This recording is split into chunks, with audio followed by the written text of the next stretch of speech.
એક છોકરો હતો. છોકરાનું નામ સોનું હતું. એક રવિવારની રજામાં તે તેના મિત્રના ઘરે જઈ રહ્યો હતો. મિત્રના ઘરનો રસ્તો જંગલ તરફનો હોવાથી તે પસાર થતો હોવાથી તેને એક ઝાડની નીચેથી ઘાયલ પક્ષી મળે છે.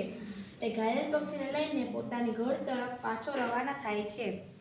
એક દિવસ તે પક્ષીની સારવાર સારી રીતે કરે છે અને પક્ષી સારો થઈ જાય છે. પછી તેને એક પિંજરામાં પૂરી દે છે અને તેને દાણા પાણી નાખે છે. એક દિવસ બારીની નજીક એક પક્ષીનું એક પાંજરું રાખે છે.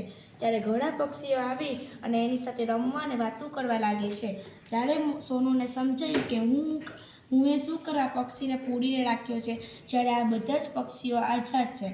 ફરીથી આ પક્ષીને પાંજરામાંથી કાઢી અને આ પક્ષીને ઉડાડી નાખે છે. અને આ પક્ષી આઝાદ થઈ જાય છે અને આ પક્ષીઓ સાથે સાથે રમવા લાગે છે. આ વાર્તામાંથી મને એ શીખ મળી છે કે પક્ષીઓને ક્યારેય પૂરીને ન રાખવા અને તેને વાતાવરણમાં મુક્ત કરી દેવા જોઈએ. Thank you.